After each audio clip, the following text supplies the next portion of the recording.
Selamat datang di channel Ciepo, sumber informasi masa kini.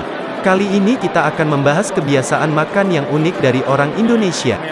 Kenapa saya bilang unik? Tidak lain dan tidak bukan karena berbagai fenomena ini umumnya hanya terjadi di negara kita tercinta.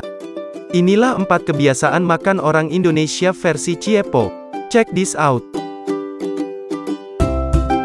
Jangan lupa klik like dan subscribe ya Om Ganteng dan Mbak yang imut. Biar dapat update terbaru dari Ciepo. Udah tahu kan ciri khasnya orang Indonesia? Banyak yang bilang kalau tidak makan nasi sama dengan belum makan.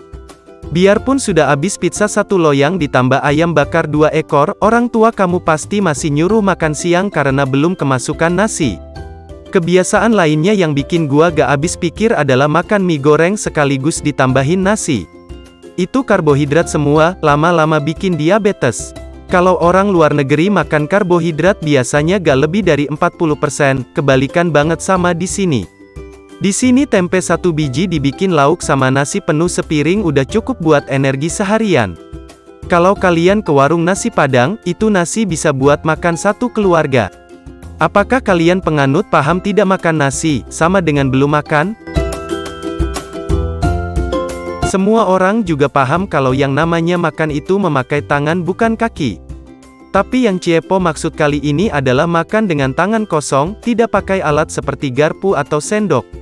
Mungkin ini karena kebiasaan kita ketika disuapin ibu kita dari zaman bayi, jadinya terbawa sampai kita dewasa. Orang kita biasanya kalau makan ayam atau makanan model lalapan atau geprek, memang enaknya pakai tangan. Nyebutin daging ayamnya lebih gampang dan praktis. Tak lupa air kobokan juga sudah disediakan untuk cuci tangan sebelum makan. Tapi cuci tangan yang benar itu seharusnya memakai air yang mengalir. Dan lucunya, di beberapa kasus, bule yang mampir ke Indonesia biasanya menganggap air kobokan itu minuman yang bisa diminum. Dengan potongan jeruk nipis, mereka salah mengira air itu sebagai infus water. Kemudian umumnya banyak yang belum cuci tangan sebelum makan, tidak ada yang tahu itu bahwa tangan itu bekas garuk pantatnya.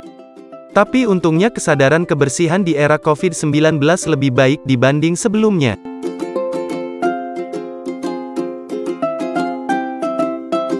Ngomong-ngomong soal tisu berbentuk silinder di meja makan warung, itu adalah tisu yang umumnya dipakai untuk membersihkan pantat setelah buang air besar. Mungkin karena penggunaan orang kita biasa cebok menggunakan air, jadi penggunaan tisu untuk membersihkan pantat kurang populer di negara kita. Hal ini berimplikasi beralih fungsinya tisu toilet menjadi tisu di meja makan. Siapa juga yang sadar bahwa itu tisu toilet? Namun, orang yang biasa memakai tisu toilet untuk membersihkan pantat, nyoba makan di warung itu pasti langsung tidak selera makan melihat tisu toilet di meja makan. Bule yang baru datang ke Indonesia pun mengalami hal yang sama. Mungkinkah harganya yang murah, kurangnya informasi atau ketidakpedulian warung yang masih memakai tisu toilet sebagai tisu makan? Bagikan pendapat kalian di kolom komentar.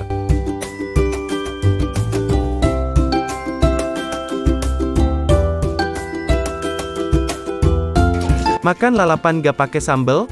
Penjualnya sungguh keterlaluan, harus diberikan pendidikan dasar wajib 6 tahun. Yang namanya sambal itu sudah menjadi elemen yang wajib ada untuk para pecinta kuliner Indonesia. Bahkan gua yang tidak suka pedas, tetap sesekali memakai sambal untuk beberapa makanan seperti ayam goreng maupun ikan bakar. Apalagi kalau sambalnya itu sambal terasi, sungguh sedap. Jenis sambal di Indonesia ini sangat banyak jenisnya, gua gak bisa sebutin satu-satu, karena episode Ciepo itu cuma singkat, jadi gak akan cukup waktunya. Hal inilah yang membuat gua selalu kangen Indonesia ketika bekerja di luar negeri, lidah Nusantara memang sulit tergantikan.